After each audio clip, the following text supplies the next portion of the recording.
Coba. Kehidupan sosial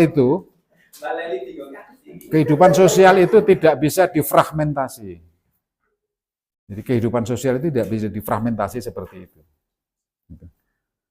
Karena begitu masuk di masyarakat, pengabdian masyarakat kan kita nggak boleh memfragmentasi. Bahwa nggak ada satu disiplin ilmu pun yang bisa memecahkan problem sosial dalam kehidupan masyarakat. Nah itu anunya apa dasarnya. Coba dari 7 desa ada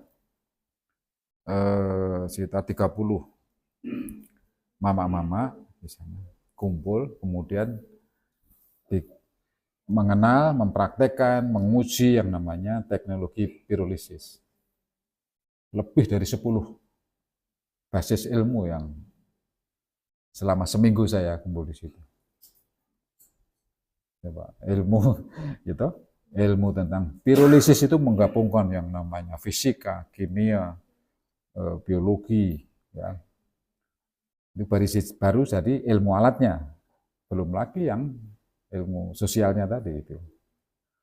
Jadi karena itu saya yakin, hakul yakin itu, nggak ada satupun yang bisa mengembangkan masyarakat bisa berhasil hanya dengan satu disiplin ilmunya itu.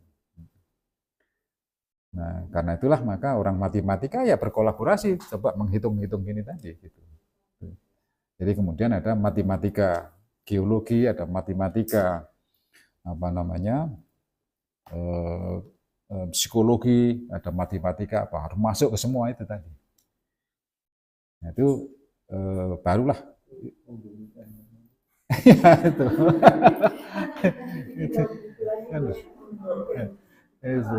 Itu tadi. Karena takdirnya begitu, kalau melawan takdir kan berat itu. Ini kehidupan sosial itu memang begitu sebenarnya. Jadi ya. Oh ya, betul. Nah, itu yang selama ini jadi ketakutan teman-teman terutama di perguruan tinggi kan. Waktunya lama, tergantung sebenarnya.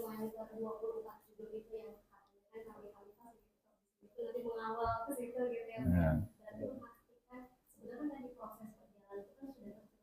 Ya. Ya.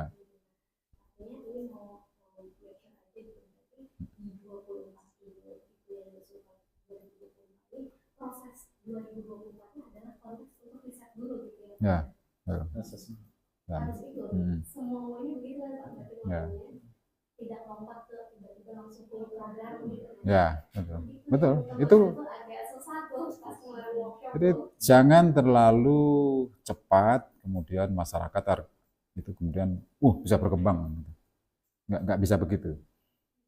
Karena bisa-bisa salah kita justru menjadikan masyarakat dijadikan umpan bagi kekuatan ekonomi yang lebih besar.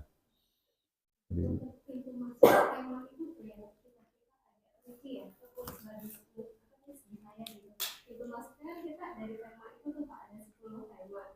memasukkan itu sebagai gimana ya, maksudnya itu ada di tahap yang mana kita dikuncinya dengan tema itu gitu. Ya, itu nanti di metodologi ya berarti. Nah, di metodologi nanti akan di metodologi nanti akan tergambar seperti ini.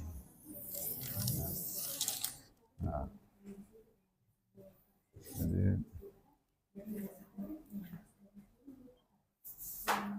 jadi di sini kan sesungguhnya dimulai dari kita dan masyarakat itu memulai dengan bagaimana mengetahui. Kalau kita datang di satu desa, katanya Ciberem tadi, jadi bagaimana kita mengetahui tentang desa Ciberem itu, bagaimana masyarakat juga mengetahui tentang desa Ciberem itu. Jangan dikira bahwa masyarakat yang tinggal di situ, kepala desanya, kemudian dia tahu tentang kehidupan itu. Gitu. Bahwa tahu bahwa ini desa saya, sana jalan, ya itu tahu, tapi betul-betul ketika masuk dalam kehidupan apa namanya, baru yang sepele-sepele saja mereka sudah tidak tahu biasanya. Gitu. Jadi tanya yang setiap hari butuh itu, tanya saja kepala desanya, Pak, berapa produksi pangan di sini setiap musimnya? Pasti dia tidak tahu. Ini yang mana ini tuno ya, untuk mengetahui. Nah,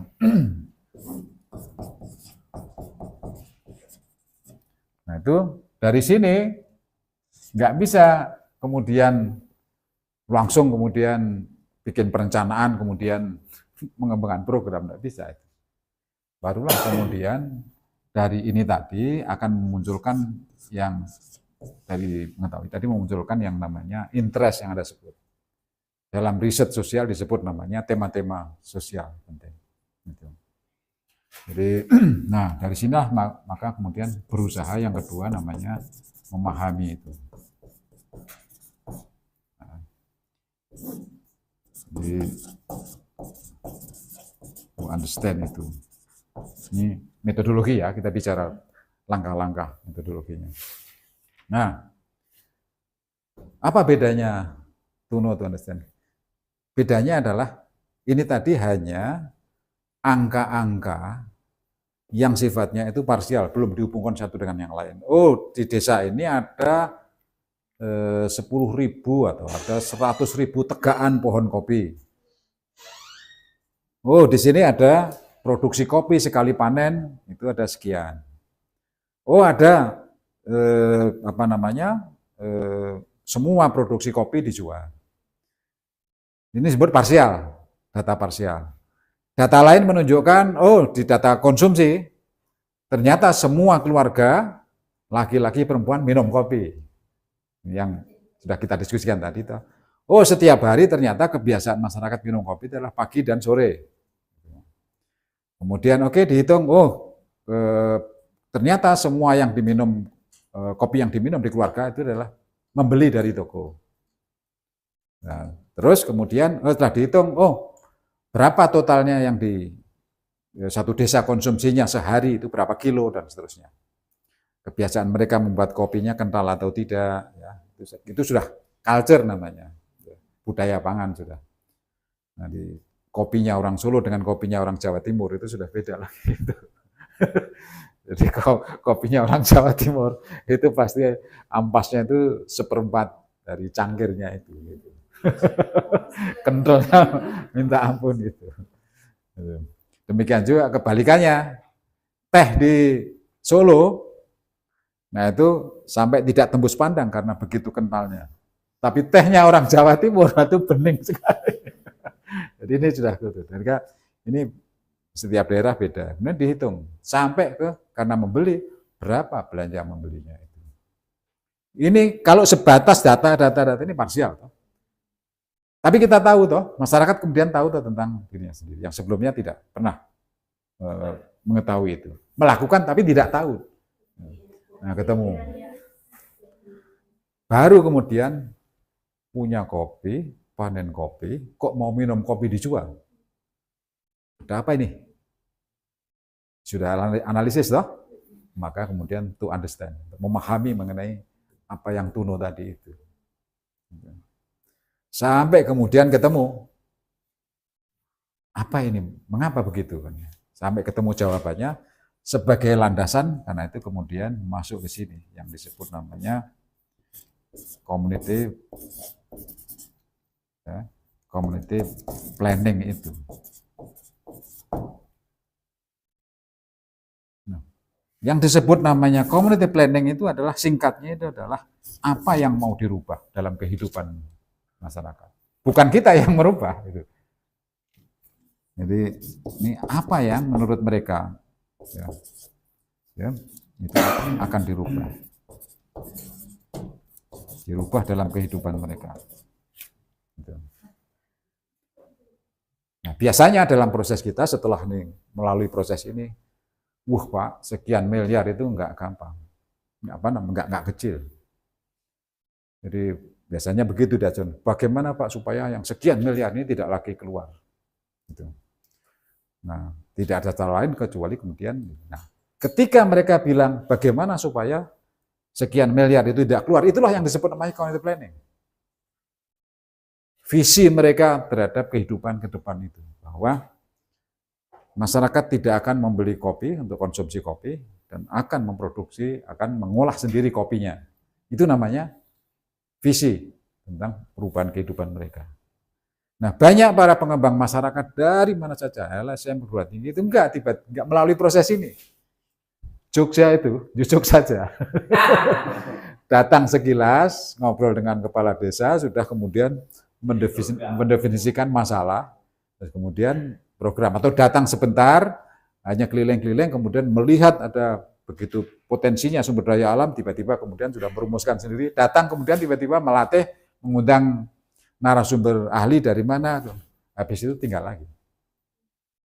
Enggak pernah ada yang begini kemudian bisa. Jadi masyarakat tidak jadi apa? Jadi enggak layak itu disebut sebagai pemberdayaan masyarakat. Itu hanya intervensi kita. Nanti masyarakat akan kangen dengan kita. Itu Pak Mahmudi kok enggak datang-datang lagi. Biasanya kalau ada Pak Mahmudi datang itu terus kemudian iya, ada membawa ini, banyak orang berkumpul, terus kemudian desa kita ada dikunjungi oleh orang dari dinas, dari apa, misalnya kayak gitu. Habis itu ada lagi. Nah, dari sini saya selesaikan dulu ya. Nah, kalau udah sini masuklah kemudian yang namanya ini community planning ya. Barulah kemudian ini action plan. Kalau ini tadi adalah community visioning-nya. Nah, di sini adalah community action-nya itu, action plan-nya. Dari mana untuk merubah dari konsumsi kopi dan membeli kopi dari luar, kemudian mengolah kopi. Akan apa saja yang harus dilakukan? Bagaimana cara melakukan? Siapa yang akan melakukan? Disitulah kemudian, butuh latihan ini, butuh latihan itu, barulah kemudian dilatih ya. Di perencanaan.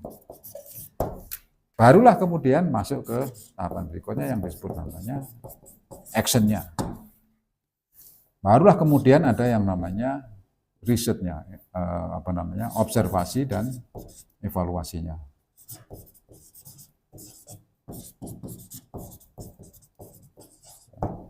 Barulah kemudian masuk ke yang namanya refleksinya. Oke, 2 tahun yang lalu kita baru mengetahui ternyata sumber daya kita tidak kita olah sendiri. Karena itulah kemudian membuat beban hidup kita semakin berat.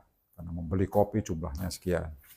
Oke, karena itu 2 tahun lalu kita ingin berubah.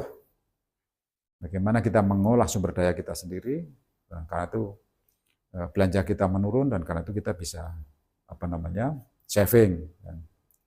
Terus kemudian 2 tahun lalu kita sudah membuat rencana ini, dan evaluasi begini, hasilnya begini. Ternyata sekarang baru 40% dari keluarga-keluarga yang ada di kita itu yang sudah mengolah itu. Masih ada 60% keluarga yang masih belum mengolah, dia punya kopi dan masih suka menjual saja dan masih membeli kopi. Oke, kembali lagi ke Tuno. Ada apa ini?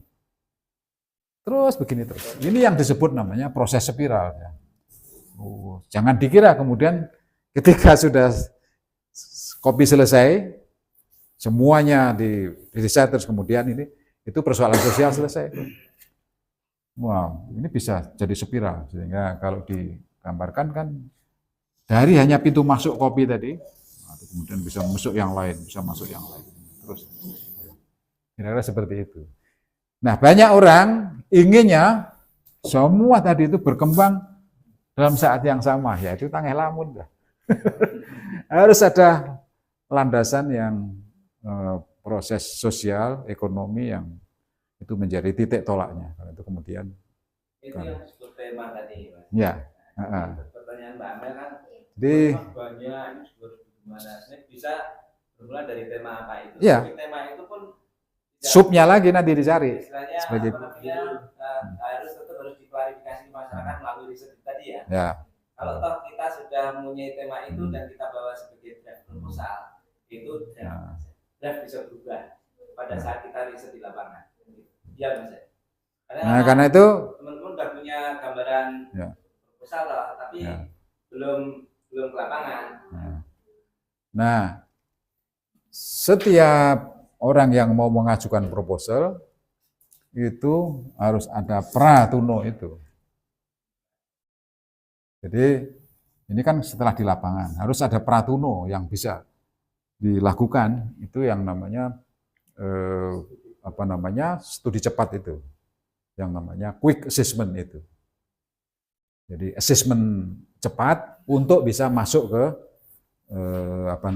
menemukan tema atau subtema tadi itu.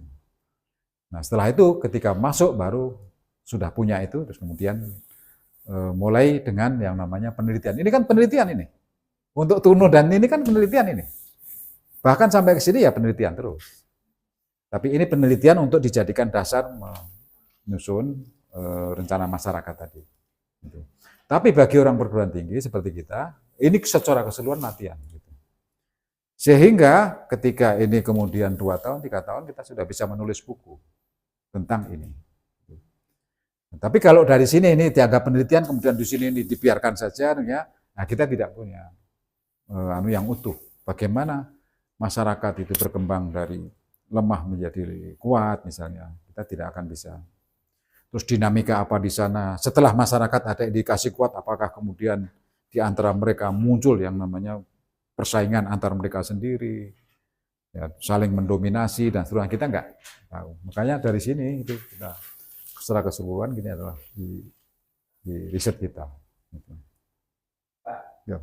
Berarti dalam hal ini